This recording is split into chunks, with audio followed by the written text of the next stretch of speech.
शुभः तत्सविदुर्वरेण्यं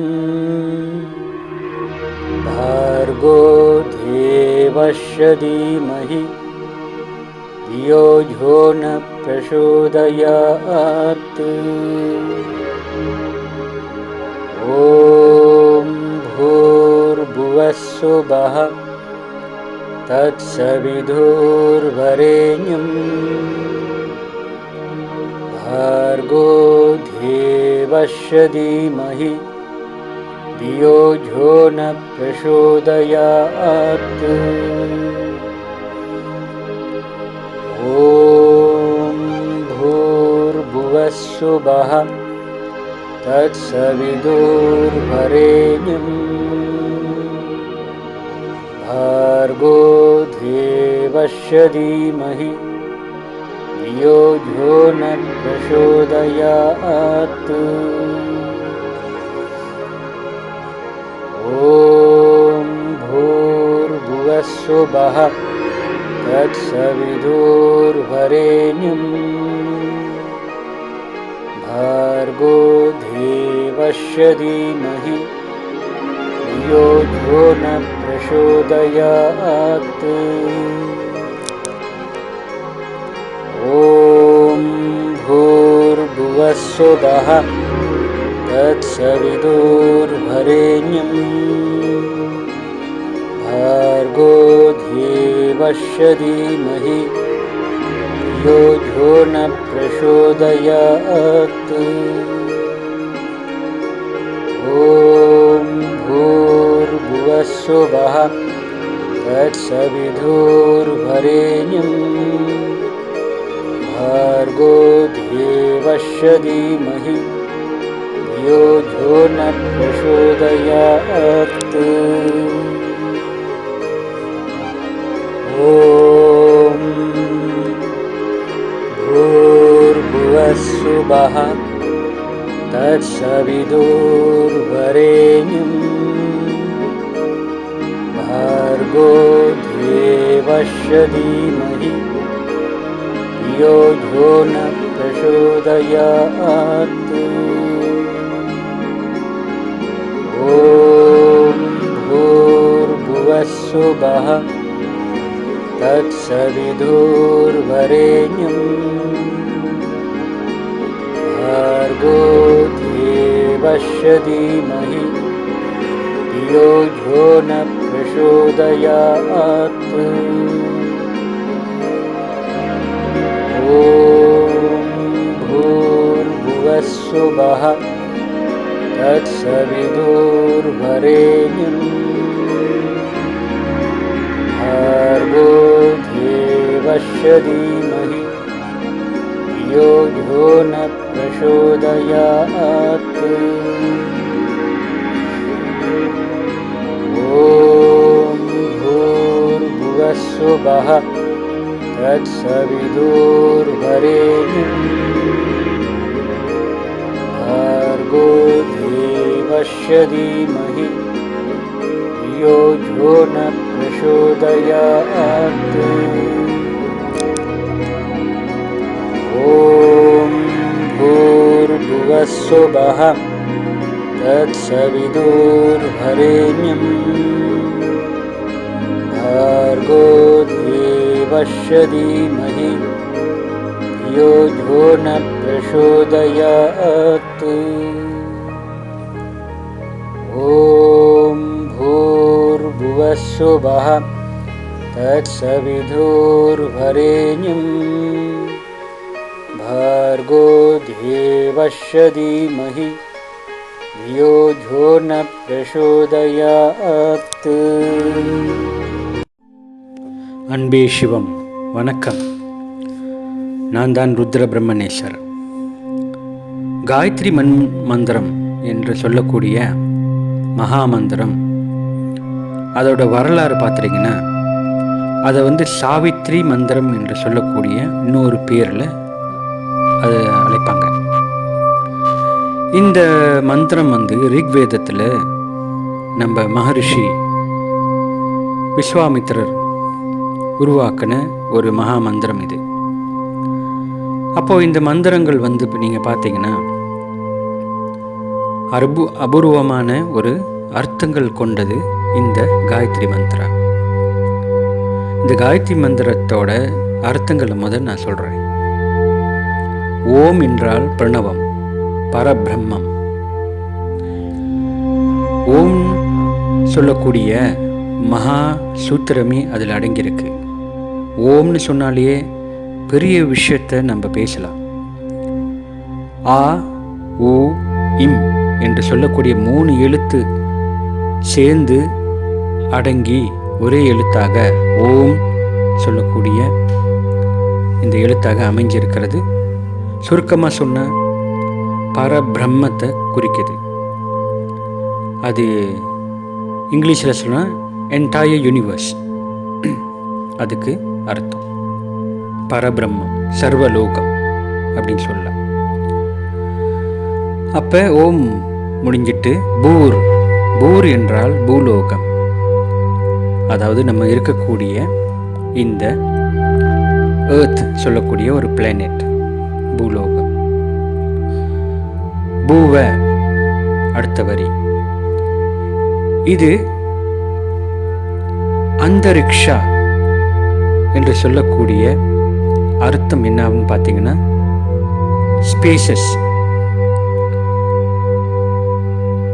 அகில உலகமே, entire universe சொல்லக்கூடிய ஓம்ல இருந்து வரும் பிரம்மாண்டம் சொல்லக்கூடிய ஸ்பேசஸ், அதுக்கோட அர்த்தம் தான் பூவ. சுபஹ அடுத்த வரி வருது. இந்த சுபஹன்னு சொன்ன அதுக்கு ஒரு அர்த்தம் பேர் என்னன்னா சுபம். சுபம்னா எல்லா விதமான நன்மைகளையும் பெறக்கூடிய ஒரு வாய்ப்பை நமக்கு ஏற்படுத்தி கொடுக்கும் இந்த மந்திரம். அடுத்த வரியை பார்த்தா தட். தட் என்றால் என்ன அர்த்தம்னா பரமாத்மா. நம்ம ஜீவனில் இருக்கக்கூடிய ஆத்மாவிலிருந்து ஆத்மாவை ஆட்டி வைக்கும் இந்த ஜீவாத்மாவிலிருந்து அதை ஆட்டி வைக்கக்கூடிய சக்தி படைத்த பரமாத்மா என்று சொல்லக்கூடிய கடவுள், அதுக்கு பேர் சுப்ரீம் சோல். அந்த கடவுள், ஆண்டவன், இறைவன், இப்படி வேணா சொல்லலாம். இதோட அர்த்தம்தான் தட். அதுக்கு பின்னாடி சவிதூர். சவிதூர் என்றால் ஈஸ்வரன் என்று பொருள்,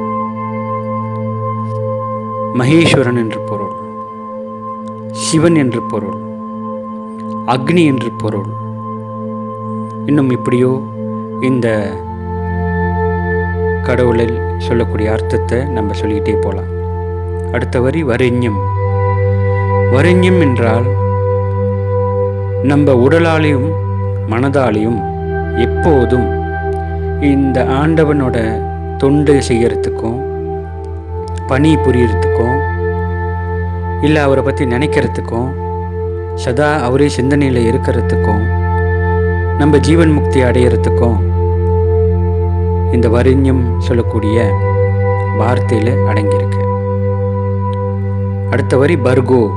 பர்கோ என்றால் நம்ம செஞ்ச பாவங்கள், அறியாமை, இது எல்லாத்தையும் நம்மக்கிட்ட இருந்து விளக்கக்கூடிய சக்தி பெற்றது இந்த பர்கோன்னு சொல்லக்கூடிய வார்த்தை. தேவஷ்ய. தேவஷ்ய என்ற என்ன பொருள் அர்த்தம்னா வெற்றி. தேவஷ்யனா எல்லாம் தேவாதி தேவர்களும் தேவிகளும் கடவுளும் எல்லா ஜீவராசிகளும் இந்த வெற்றி கொடுக்கக்கூடிய ஒரு மாபெரும் பொருளில் அடங்கியிருக்கு. வெற்றி என்றால் என்ன? முடிவு. இந்த முடிவு எப்படி கிடைக்கும்? தீமஹி. தீமஹினா மெடிடேஷன், அதாவது தியானம். இந்த வெற்றின்னு சொல்லக்கூடிய தேவஷ்ய தீமஹி. அப்ப தீமஹி என்றால் தியானம். தியானம் மூலியமாக உங்களுக்கு இந்த வெற்றி கிடைக்கும். அப்ப தியோ. தியோ என்றால் என்ன அர்த்தம்னா உங்களோட புத்தி, அறிவு, ஞானம், இந்த தியானம் செய்யும் பொழுது உங்களுக்கு ஞானம் கிடைக்கும், அறிவு உங்களுக்கு திறக்கப்படும்.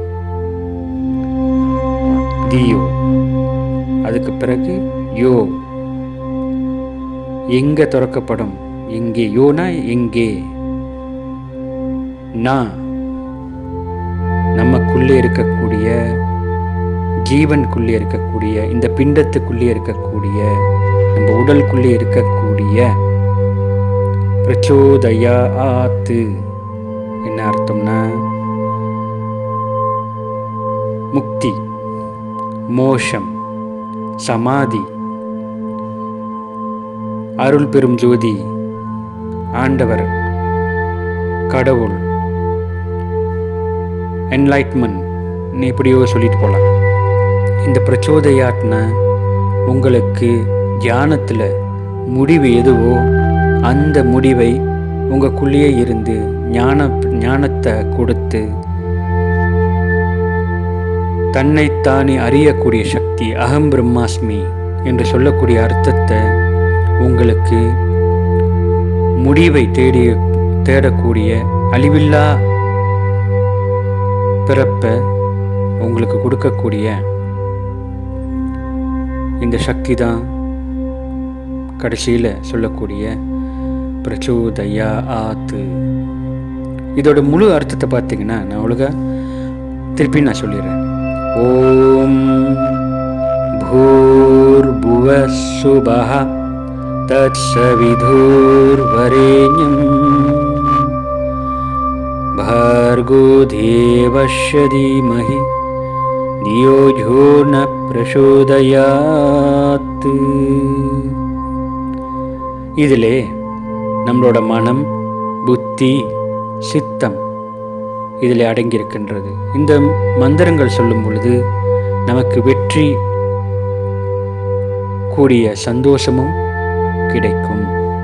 இது ஒவ்வொரு நாளும் நம்ம இடைவிடாமல் குறைஞ்சபட்சம் 21 வாட்டி நம்ம ஒவ்வொரு நாளும் சொல்லிகிட்டே வந்தோம்னா நம்மளோட மூளையோட ஏக்கம்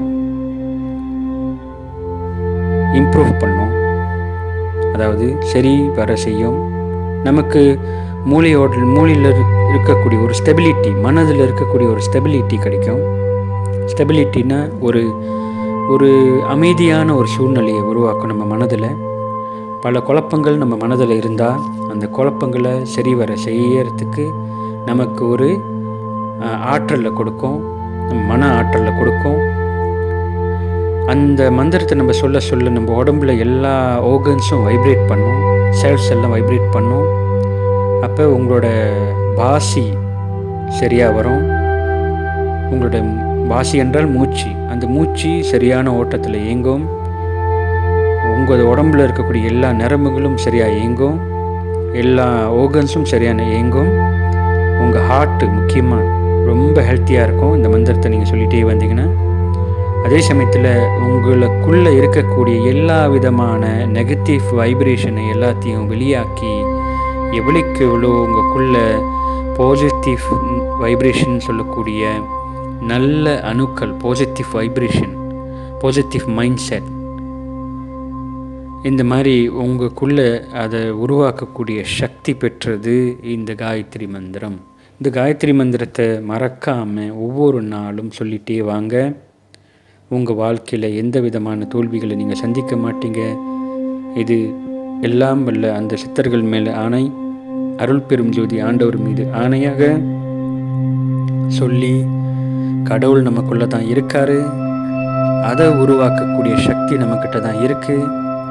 எல்லாம் தெளிவடைஞ்சு ஞானம் பெற்று சந்தோஷமாக இந்த பூமியில் வாழணும், எல்லா ஜீவராசிகளும் இந்த பூமியில் வாழணும் சொல்லி, அன்பே சிவம் இரண்டென்பார் அறிவிலார், அன்பே சிவம் யாவும் அறியலார், அன்பே சிவம் யாவும் அறிந்த பின் அன்பே சிவமாய் அமர்ந்திருப்பாரே. கடவுள் என்று சொல்லக்கூடிய நமக்குள்ள இருக்கக்கூடிய மாபெரும் சக்தி அது அன்பின் வடிவிலே இருக்கு.